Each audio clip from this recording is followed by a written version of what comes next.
ऐसे कॉन्सेप्ट से ऐसा क्वेश्चन है ना, इस कॉन्सेप्ट से रिलेटेड हमेशा बोर्ड एग्जाम में क्वेश्चन बहुत बारी पूछे जा चुके हैं और ये अलग अलग फॉर्म में पूछे जाते हैं। जरूरी नहीं कि एक ही फॉर्म में, अलग अलग फॉर्म में आएंगे, लेकिन आएंगे 101% आएंगे। इतना ज्यादा इंपॉर्टेंट क्वेश्चन है, बोर्ड को इतना पसंद है कि हमेशा बोर्ड से कोई ना कोई क्वेश्चन बना सकता है। ऐसे क्वेश्चन सीबीएसई बोर्ड में बहुत ज्यादा पूछे जाते हैं और यूपी बोर्ड में यही क्वेश्चन ना अलग अलग फॉर्म में पूछे जाते हैं।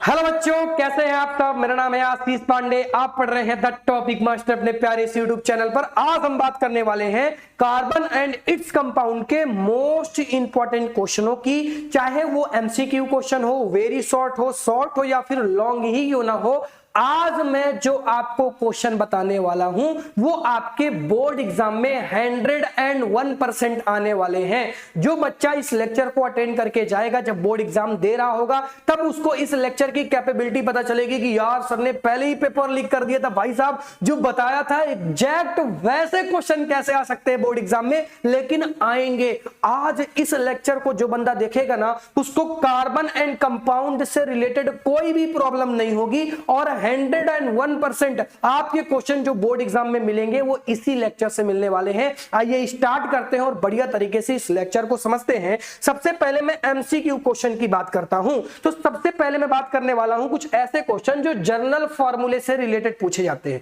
अब देखो, जर्नल फार्मूले आपको बहुत ही बढ़िया तरीके से पढ़ाए जाते हैं कार्बन एंड कंपाउंड में। जब आपको मैंने वन शॉट पढ़ाया था तो बहुत ही बढ़िया तरीके से एक्सप्लेन किया था कि 3 जर्नल फार्मूले आपको याद रखने हैं। एक होता है फॉर सिंगल बॉन्ड, एक होता है फॉर डबल बॉन्ड, एक होता है for triple bond. Single bond को हम एल्केन बोलते हैं, यानी लास्ट में एन आएगा। इसका फार्मूला होता है CnH2n+2 और एल्कीन का फार्मूला होता है CnH2n और एल्काइन का फार्मूला होता है CnH2n-2। अब इससे रिलेटेड ना बोर्ड एग्जाम में बहुत क्वेश्चन आते हैं और एक दो बार नहीं भैया, कई बार बोर्ड एग्जाम में क्वेश्चन पूछे जा चुके हैं। तो हल्के में मत लेना इस चीज को, और इससे रिलेटेड हमेशा चीजें पूछी जाएंगी डायरेक्टली, जरूरी नहीं कि पूछ ली जाए। हालांकि ये आपके बोर्ड एग्जाम का क्वेश्चन ही है और बहुत ही इंपॉर्टेंट क्वेश्चन है। देखो क्या पूछा गया है ना कि एल्काइन का जर्नल फार्मूला होगा, क्या होगा भैया? तो एल्काइन का मतलब होता है लास्ट में YNE आया है, यानी आइन आया है, यानी इसमें ना आपके ट्रिपल बॉन्ड बनेंगे और ट्रिपल बॉन्ड का जर्नल फार्मूला आपके सामने है CnH2n-2। ऑप्शन नंबर ए आपका सही हो जाएगा। आई होप ये कॉन्सेप्ट आपको समझ में आया होगा। जरूरी नहीं है कि एल्काइन का पूछा जाए, आपसे ना इससे रिलेटेड कुछ भी पूछा जा सकता है। एल्कीन का पूछा जा सकता है, एल्कीन का मतलब डबल बॉन्ड, एल्केन का मतलब सिंगल बॉन्ड, यानी इनसे रिलेटेड क्वेश्चन आपसे पूछे जा सकते हैं। देन मैं नेक्स्ट क्वेश्चन की बात करता हूं, पर सेकंड क्वेश्चन नंबर फर्स्ट से रिलेटेड है। ये जो जर्नल फार्मूले मैंने आपको बताए हैं, यही जर्नल फार्मूले का आप यूज करेंगे और इसका आंसर आप बता पाएंगे। यानी जर्नल फार्मूले से जो क्वेश्चन पूछे जाते हैं, जरूरी नहीं हर बार जर्नल फार्मूला पूछा जाए, कई बार जर्नल फार्मूले से रिलेटेड क्वेश्चन कुछ इस टाइप के भी पूछ लिए जाते हैं। जैसे पूछा गया है कि alkene is the following is, alkene का मतलब होता है डबल बॉन्ड और डबल बॉन्ड का फार्मूला मैंने ये आपको बताया है, यानी यहां पर फार्मूला लगेगा CnH2n। इस फार्मूले का आप यूज करेंगे, इस फार्मूले में जो ऑप्शन सेट हो जाएगा वो आपका करेक्ट ऑप्शन हो जाएगा। अब जरा ध्यान से देखना, इसका सीधा सा मतलब ये है कि जितने कार्बन होंगे उसके 2 गुने हाइड्रोजन होंगे। ध्यान से देखो, तो ऑप्शन नंबर जो आपको दिखेगा, ऑप्शन नंबर कौन सा? Option number D correct option हो जाएगा। क्यों? क्योंकि अगर यहां पर नंबर ऑफ कार्बन यहां पर 3 है, तो अगर मैं n की जगह 3 रख दूं, यानी कि C3 रख दूं, तो 2 into 3 हो जाएगा, 3 2 6 हो जाएगा, तो C3H6। तो C3H6 जिसमें है, C3H6 जिसमें है, उनके बीच में डबल बॉन्ड बन रहा होगा, क्योंकि यहां पर इन लगा हुआ है। इन का मतलब होता है डबल बॉन्ड और डबल बॉन्ड का जर्नल फार्मूला होता है CnH2n। आई होप ये बढ़िया तरीके से आपको क्लियर हो गया होगा। तो चलिए फिर नेक्स्ट क्वेश्चन की बात करते हैं। नेक्स्ट क्वेश्चन है क्वेश्चन नंबर 3 और ये पूछा गया है आपके फंक्शनल ग्रुप से रिलेटेड क्वेश्चन है। पूछा गया है जो आपका प्रोपेनल होता है उसमें कौन सा फंक्शनल ग्रुप है, तो जिसके लास्ट में अल लगा हो वो एल्डिहाइड होता है यानी CHO वाला होता है। ऑप्शन नंबर ए सही हो जाएगा। और ये चार्ट भी मैंने सामने रख दिया है, इस चार्ट से रिलेटेड हमेशा बोर्ड एग्जाम में क्वेश्चन पूछे जाते हैं। ये मोस्ट इंपॉर्टेंट चार्ट है भैया कि अल्कोहल के लिए OL लगा होता है, एल्डिहाइड के लिए AL लगा होता है, कीटोन के लिए क्या होता है, कार्बोक्सिलिक के लिए क्या होता है। ये कंप्लीट आपको इस चार्ट में देखने के लिए मिल जाएगा और ऑलरेडी ये बोर्ड एग्जाम में कई बार पूछा जा चुका है, इसीलिए ये क्वेश्चन बहुत इंपॉर्टेंट हो जाता है। देन मैं नेक्स्ट क्वेश्चन की बात करने वाला हूं ना, अगर आपको इसका IUPAC नाम नहीं आता तो बोर्ड एग्जाम में बहुत बड़ी मिस्टेक करने वाले हैं, क्योंकि ये बोर्ड एग्जाम में ना कई बार ही पूछा जा चुका है, इसीलिए बढ़िया तरीके से समझो। यहां पर पूछा गया IUPAC नाम नेम ऑफ एसिडिक एसिड। तो जिस बच्चे को यही नहीं पता कि भैया एसिडिक एसिड होता क्या है, इसका फॉर्मूला क्या होता है, तो बिना फॉर्मूले के आप इसका IUPAC नाम बना ही नहीं सकते हैं। तो इसका फॉर्मूला होता है ना CH3COOH। तो अब जरा ध्यान से देखो, 2 कार्बन है और यहां पर ओइक वाला, अरे इसका मतलब क्या होता है, ओइक एसिड लास्ट में लगा होगा। तो अगर आप ओइक एसिड से देखेंगे तो ओइक एसिड यहां पर भी है, यहां पर भी है, यहां पर भी है और यहां पर नहीं है, तो ये गलत हो गया। चलो, तो अगर इन सब में ओइक एसिड है तो कैसे पता चलेगा। यहां पर नंबर ऑफ कार्बन 2 है और 2 को ना मैं एथेन बोलता हूं यानी एथ बोलता हूं, और एथ आपको केवल यहां पर दिखेगा, यानी इसका IUPAC नाम हो जाएगा एथेनोइक एसिड। क्या हो जाएगा बच्चा, एथेनोइक एसिड हो जाएगा। आई होप ये आपको समझ में आ गया होगा। अगर आपको IUPAC थोड़ी सी कम आती है और अगर आपने प्रैक्टिस कम की है तो उसके लिए 5 मिनट का मैंने एक लेक्चर बनाया है और इस लेक्चर को मैंने डिस्क्रिप्शन में प्रोवाइड करवा दिया इसकी लिंक, आप वहां से जाकर ना मोस्ट इंपॉर्टेंट MCQ जो आपके बोर्ड एग्जाम में बहुत बारी पूछे जा चुके हैं उनके क्वेश्चन की प्रैक्टिस कर लेंगे। मैंने बताया है कि कैसे IUPAC नेमिंग करते हैं और कितने इंपॉर्टेंट क्वेश्चन है जो आपके बोर्ड एग्जाम में पूछे जा चुके हैं, उनके आंसर के साथ मैंने प्रैक्टिस भी आपको प्रोवाइड करवा दी है। उस वीडियो को जरूर देखें, वो लेक्चर बहुत इंपॉर्टेंट है IUPAC के लिए। और IUPAC ना हमेशा आपके बोर्ड एग्जाम में आती ही आती है, तो उसके लिए मैंने इजीली स्पेशल टाइप की वीडियो भी भैया बना दी है और मैंने प्रोवाइड करवा दिया है उसका लिंक डिस्क्रिप्शन में। और इस चैप्टर का 1 शॉट अगर आपको देखना है तो उसका भी लिंक मैंने चैप्टर इसी डिस्क्रिप्शन में प्रोवाइड करवा दिया, ठीक है ना। देन मैं नेक्स्ट क्वेश्चन नंबर 5 की बात करता हूं। क्वेश्चन नंबर 5 ऐसे कॉन्सेप्ट से ऐसा क्वेश्चन है ना, इस कॉन्सेप्ट से रिलेटेड हमेशा बोर्ड एग्जाम में क्वेश्चन बहुत बारी पूछे जा चुके हैं और ये अलग अलग फॉर्म में पूछे जाते हैं। जरूरी नहीं कि एक ही फॉर्म में हो, अलग अलग फॉर्म में आएंगे, लेकिन आएंगे 101% आएंगे। इसीलिए इस कॉन्सेप्ट को बढ़िया पढ़ के जाना भैया। ये कॉन्सेप्ट है होमोलोगस सीरीज वाला। होमोलोगस सीरीज का मतलब होता है, होमो का मतलब होता है भैया सेम, होमो का मतलब होता है सेम। अब क्या सेम होना चाहिए भैया, इनके फंक्शनल ग्रुप सेम होना चाहिए। कई बच्चों को लगता है ना कि होमोलोगस सीरीज में फंक्शनल ग्रुप और नंबर ऑफ कार्बन भी सेम होने चाहिए, नंबर ऑफ कार्बन से रिलेटेड नहीं है ये होमोलोगस। तो जरा ध्यान से देखेंगे इस कॉन्सेप्ट को। जैसे कि पहला ऑप्शन है, पहले ऑप्शन में 2 कार्बन है, बच्चा देखेगा कि 2 कार्बन इधर है, 2 कार्बन इधर है, तो ये सही हो जाएगा। अरे ऐसा मत करना, ऐसे करोगे तो नंबर कटने वाले हैं बोर्ड एग्जाम के अंदर। ये गलत है आपका। कैसे गलत है कि नंबर ऑफ कार्बन हमें नहीं देखने, हमें ग्रुप देखना है। अब देखो C2 के साथ H4 है, C2 के साथ H6 है। H4 का मतलब होता है डबल बॉन्ड, H6 का मतलब होता है सिंगल बॉन्ड। जनरल फॉर्मूले से फाइंड कर लेना। तो डबल और सिंगल यानी आपके फंक्शनल ग्रुप अलग अलग हो गए और फंक्शनल ग्रुप अलग हो गए, तो ये ऑप्शन सही नहीं हो सकता।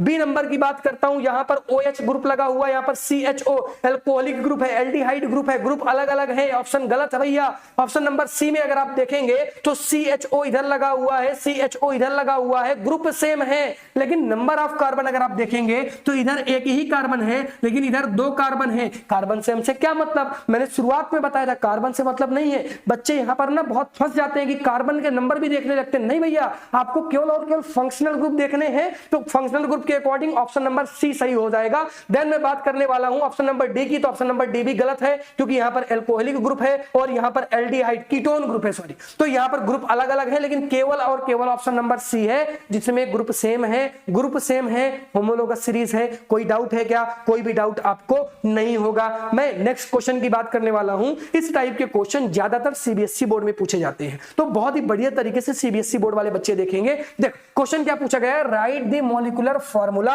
Of first 2 member of the homologous series. अब देखो फर्स्ट 2 मेंबर का मतलब क्या, ध्यान से समझना, ध्यान से समझना। देख बच्चा, देख फर्स्ट 2 मेंबर यानी कि CH3 ये पहला मेंबर हो गया, और CH3 सिंगल बॉन्ड CH3 ये दूसरा मेंबर हो गया। यानी इन 2 मेंबर से आपको ना होमोलोगस सीरीज बनानी है, और उसमें जो फंक्शनल ग्रुप जोड़ना है वो OH वाला जोड़ना है। तो अगर OH वाला जोड़ना है तो बहुत ही आसान है। देख CH3 के साथ आपने OH जोड़ दिया, एक बन गया, और यहां पर 2 कार्बन है, इसके साथ आपने OH जोड़ दिया। आपको कार्बन की वैलेंसी आप देख लेंगे, यहां पर हाइड्रोजन की वैलेंसी। तो इस तरह से आपके ना ये दोनों आंसर करेक्ट हो जाएंगे, और ये दोनों क्या है, ये होमोलोगस सीरीज ही तो है। तो ये क्वेश्चन कहा ही क्या था, आपको ना होमोलोगस सीरीज बनानी थी, और ऐसे बनानी थी फर्स्ट 2 मेंबर की। तो फर्स्ट 2 मेंबर मेथेन होता है, फिर दूसरा वाला एथेन होता है। तो एक तो ये हो गया मेथेनॉल, एक हो गया एथेनॉल। तो ये आपको आई होप समझ में आ गया होगा कि कैसे मैं इस क्वेश्चन को सॉल्व कर रहा हूं, कैसे मैं इस क्वेश्चन को कर रहा हूं।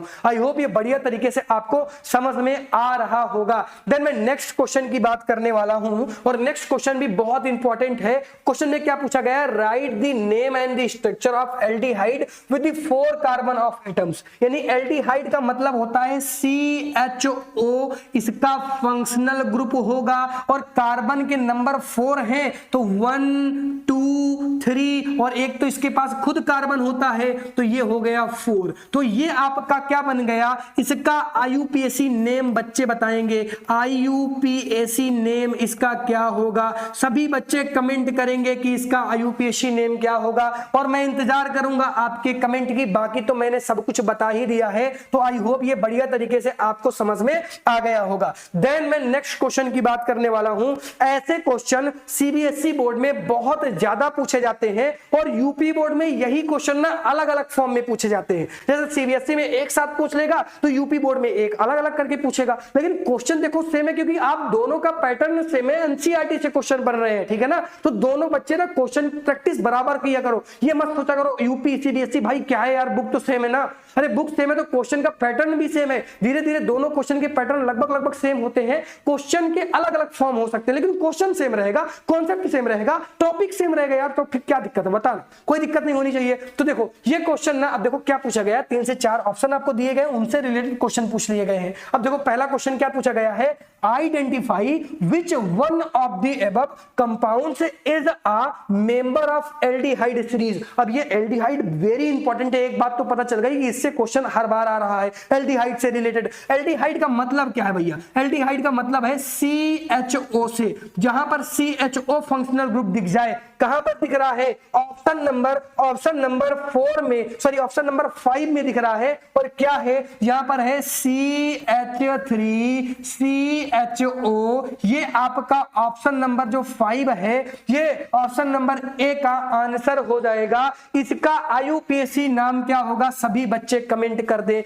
अब देखो IUPAC के लिए अलग से वीडियो बना दिया भैया, डिस्क्रिप्शन में डाल दिया, बार बार बता रहा हूं, ठीक है ना। तो IUPAC नाम सभी बच्चे कमेंट करेंगे। देन मैं नेक्स्ट क्वेश्चन की बात करने वाला हूं। नेक्स्ट क्वेश्चन में आपसे ना जर्नल फार्मूला पूछा है, और किसका पूछा है, C2H2 का पूछा है। तो C2H2 का मतलब क्या है, C2H2 का मतलब ये है कि C के बीच में, C और C के बीच में ट्रिपल बॉन्ड है, और एक एक हाइड्रोजन इस तरह से लगा हुआ है। अब ट्रिपल बॉन्ड है, यानी इसका जर्नल फार्मूला हो जाएगा CnH2n-2। तो ये इसका ना जर्नल फार्मूला हो गया, ये इसका जर्नल फार्मूला हो गया। और जर्नल फार्मूला किसका है, ये एल्काइन, यानी जिसके पास ट्रिपल बॉन्ड होता है उसका जर्नल फार्मूला मैंने लिख दिया। इस तरीके से मैंने आपका जो ऑप्शन नंबर, सॉरी जो आपका क्वेश्चन नंबर बी है उसको भी सॉल्व कर दिया। अब क्वेश्चन नंबर सी की बात करते हैं। क्वेश्चन नंबर सी में पूछा कि भैया इनमें से किसके पास ट्रिपल बॉन्ड है, तो अभी अभी मैंने बताया कि ट्रिपल बॉन्ड है C2H4 के पास, सॉरी C2H2 के पास, तो ये आपका ना ए नंबर, सॉरी ये आपका क्या हो जाएगा, ए नंबर कह रहा हूं, ये आपका पहला नंबर हो जाएगा। C2H2 के पास ट्रिपल बॉन्ड होंगे, इनके बीच में ट्रिपल बॉन्ड बनेंगे। और लास्ट वाला क्वेश्चन मैं आपके लिए होमवर्क छोड़ रहा हूं, कुछ क्वेश्चन भैया घर से भी कर लिया करो, और कुछ क्वेश्चन मैं छोड़ता हूं तो कुछ सोच समझ के छोड़ रहा हूं, इसलिए होमवर्क, जैसे मैंने अभी यहाँ पे होमवर्क दिया कि IUPAC नाम बता देना, ये मैंने होमवर्क के फॉर्म में छोड़ दिया, क्योंकि ये क्वेश्चन आपने घर से करेंगे तो आपकी चेतना अलग तरीके से काम करेगी। और अगर एक बार आपने कमेंट कर दिया तो दिमाग में घुस गया, भाई ये मेरा कॉन्सेप्ट है, जो बच्चा समझ रहा होगा, जो बच्चा होशियार होगा, जो बच्चा पकड़ रहा होगा, उसको समझ में आ रही होंगी मेरी बातें। अब देखो ये जो क्वेश्चन है ना, ये ऐसी रिएक्शन है जो इस पूरे चैप्टर की, या मैं कहूंगा कि सबसे ज्यादा इंपॉर्टेंट कोई रिएक्शन है तो ये रिएक्शन है, कौन सी, एडिशन रिएक्शन। अब एडिशन रिएक्शन से रिलेटेड क्वेश्चन आपके बोर्ड एग्जाम में बहुत बार पूछे गए हैं, ईयर आपके सामने है, और क्वेश्चन की फॉर्म भी अलग अलग तरीके की है, यानी जरूरी नहीं कि हर बार व्हाट इज एडिशन रिएक्शन पूछा जाए, अलग अलग टाइप के क्वेश्चन पूछे जा सकते हैं, क्वेश्चन की फॉर्म भी मैंने अलग अलग लिख दी है। अब देखो एडिशन रिएक्शन क्या होती है, जब आप एडिशन रिएक्शन चैप्टर नंबर पहले में पढ़ते हैं तो वो एक अलग चीज हो जाती है, लेकिन यहां पर जो आप एडिशन रिएक्शन पढ़ते हैं चैप्टर नंबर 4 यानी कार्बन एंड इट्स कंपाउंड में, इसका मतलब ये होता है कि आप सैचुरेटेड हाइड्रोकार्बन्स को, सॉरी आप अनसैचुरेटेड हाइड्रोकार्बन्स को, लाइक जिसके पास डबल बॉन्ड ट्रिपल बॉन्ड हो, उसको कन्वर्ट कर रहे हैं सिंगल बॉन्ड वाले हाइड्रोकार्बन्स में, जिन्हें हम सैचुरेटेड हाइड्रोकार्बन्स कहते हैं। यानी कहने का मतलब यह है कि अनसैचुरेटेड हाइड्रोकार्बन्स को सैचुरेटेड हाइड्रोकार्बन्स में कन्वर्ट करने के लिए जो रिएक्शन होती है उसे हम एडिशन रिएक्शन कहते हैं। जैसे यहां पर डबल बॉन्ड है तो इस डबल बॉन्ड को हमने ब्रेक कर दिया और यहां पर अब आपको सिंगल बॉन्ड दिखेगा, इसी को तो हम एडिशन रिएक्शन कहते हैं। एडिशन रिएक्शन में चीजें ऐड हो जाती हैं और बॉन्डिंग ब्रेक हो जाती है, बॉन्ड टूट जाते हैं, और सैचुरेटेड हाइड्रोकार्बन्स में ये डिवाइड बदल जाते हैं, यानी इनका जो प्रोडक्ट होगा ना वो एक सैचुरेटेड हाइड्रोकार्बन होगा। आई होप ये चीजें आपको समझ में आ गई होंगी। बाय द वे अगर आपको प्रॉब्लम हो रही है ना तो देख मैंने वन शॉट ना पहले ही पढ़ा दिया है, और वन शॉट को ना मैंने टॉपिक वाइज डिवाइड कर दिया है। अगर आपको ना किसी भी टॉपिक में कोई भी प्रॉब्लम हो तो वन शॉट अवेलेबल है, वहां से जाकर इस प्रॉब्लम को दूर कर लो भैया। तो वन शॉट की लिंक भी मैंने आपके डिस्क्रिप्शन में प्रोवाइड करवा दी है। देन मैं नेक्स्ट मोस्ट इंपॉर्टेंट क्वेश्चन की बात करने वाला हूं। ये इतना ज्यादा इंपॉर्टेंट क्वेश्चन है, बोर्ड को इतना पसंद है कि हमेशा बोर्ड इससे कोई ना कोई क्वेश्चन बना सकता है, और अलग अलग फॉर्म में बनाता है, कई बार एमसीक्यू क्वेश्चन में, कई बार वेरी शॉर्ट में, कई बार शॉर्ट में, यानी क्वेश्चन आना ही आना है। और अभी तक आप समझ चुके होंगे क्वेश्चन है आपका होमोलोगस सीरीज से रिलेटेड। कई बारी एनसीईआरटी का भी क्वेश्चन है 2014, 15, 16, 17, 18, 19, 20 ऐसे करके ये क्वेश्चन आया, और इसके बाद इसकी अलग अलग फॉर्म 2024, 2022 ऐसे करके भी आ रही है। तो यानी ये टॉपिक तो बहुत इंपॉर्टेंट है। होमोलोगस सीरीज का मतलब मैंने कई बार आपको बताया कि सेम फंक्शनल ग्रुप होते हैं, और भी इनके बारे में डिटेल में जानना तो फिर आपको वन शॉट की तरफ भागना चाहिए। वन शॉट डिस्क्रिप्शन में आपको मिल जाएगा। तो आई होप कहीं पर प्रॉब्लम आपको नहीं होगी। आज मैं आपको केवल और केवल मोस्ट इंपॉर्टेंट टॉपिक बता रहा हूं जो आपके बोर्ड एग्जाम में आएंगे ही आएंगे। देन मैं नेक्स्ट क्वेश्चन की बात करता हूं कि सैचुरेटेड और अनसैचुरेटेड हाइड्रोकार्बन्स क्या होते हैं। सैचुरेटेड हाइड्रोकार्बन्स लाइक ऐसे हाइड्रोकार्बन्स जिनके पास केवल सिंगल बॉन्ड होते हैं, उन्हें हम सैचुरेटेड हाइड्रोकार्बन्स कहते हैं। लेकिन अनसैचुरेटेड हाइड्रोकार्बन्स लाइक ऐसे जिनके पास डबल बॉन्ड और ट्रिपल बॉन्ड हो, उन्हें हम अनसैचुरेटेड हाइड्रोकार्बन्स कहते हैं। और अनसैचुरेटेड हाइड्रोकार्बन्स को सैचुरेटेड हाइड्रोकार्बन्स में बदलने की प्रोसेस को एडिशन रिएक्शन कहते हैं। आई होप ये चीज आपको बहुत ही बढ़िया तरीके से कनेक्ट हो गई होगी, समझ में आ गई होगी, कहीं पर कोई भी प्रॉब्लम नहीं होगी। चलो अब लास्ट क्वेश्चन की बात कर लेते हैं। वो क्वेश्चन है आपके मिशेल के ऊपर, बहुत इंपॉर्टेंट ये टॉपिक है, और इसके बाद आप सॉप और डिटर्जेंट को भी बहुत बढ़िया तरीके से पढ़ के जाएंगे, क्योंकि ये ऐसा थ्योरी पोर्शन है जहां से बोर्ड एग्जाम में बहुत ज्यादा क्वेश्चन पूछे जाते हैं और पूछे ही जाते हैं। इसीलिए टॉपिक को बहुत ही बढ़िया तरीके से पढ़ लेना। कई बच्चों को ना मिशेल समझ में नहीं आता, तो मैं 1 मिनट के अंदर रिवाइज करवा देता हूं। देख, जो अगर मैं बात करता हूं मिशेल की, तो होता क्या है, इसके 2 पार्ट होते हैं, एक होता है हाइड्रोफोबिक, एक होता है हाइड्रोफिलिक। हाइड्रोफोबिक और हाइड्रोफिलिक मिला के एक स्ट्रक्चर बनती है जिसे मैं मिशेल बोलता हूं। हाइड्रोफिलिक का मतलब ये है, हाइड्रोफिलिक, हाइड्रोफोबिक और हाइड्रोफिलिक। हाइड्रोफिलिक का मतलब ये है कि भैया ये जाके वाटर के साथ H2O के साथ ऐड हो जाएगा, क्योंकि वाटर लविंग होता है और ये वाटर से दूर रहेगा, ये वाटर को हेट करता है भैया, और ये एक स्ट्रक्चर को बनाता है जिसे मैं मिसेल्स बोलता हूं। तो मिसेल्स में होता क्या है ना कि जैसे मान लो ये डस्ट पार्टिकल है, मान लो ये डस्ट पार्टिकल है, तो इस डस्ट पार्टिकल से इसकी टेल पार्ट जुड़ जाती है। डस्ट पार्टिकल से क्या होता है, इसकी टेल वाला पोर्शन जुड़ेगा और इसका जो हेड वाला पोर्शन है वो तो वाटर के साथ जुड़ जाएगा, और ऐसे करके ना ये स्ट्रक्चर फॉर्म होती है जिन्हें मैं मिशेल कहता हूं। ये पूरा सर्कल ऐसे बन जाएगा और ये एक तरीके की डस्ट पार्टिकल बन जाते हैं और इसी तरह से वाटर के साथ ये रिमूव हो जाते हैं। और डिटेल में जानना है तो फिर आपको वन शॉट देखना चाहिए। जिन बच्चों को थोड़ा बहुत आता था वो कनेक्ट कर चुके होंगे। आई होप ये पूरा का पूरा लेक्चर आपको समझ में आया होगा। मैं क्या समझाना चाह रहा था, मैं क्या बताना चाह रहा था, सब कुछ आपको चीजें समझ में आई होंगी। और जो क्वेश्चन भी आएगा वो आपके बोर्ड एग्जाम में इसी लेक्चर से आने वाला है, बहुत ही बढ़िया तरीके से। आई होप आपने इन चीजों को देखा होगा और आपसे एक ही रिक्वेस्ट है कि सभी बच्चे कमेंट करके जरूर जाएं। Thank you so much for watching. मिलता हूं आपसे जल्दी ही एक ऐसे ही नए लेक्चर के साथ। Thank you, tata, bye bye.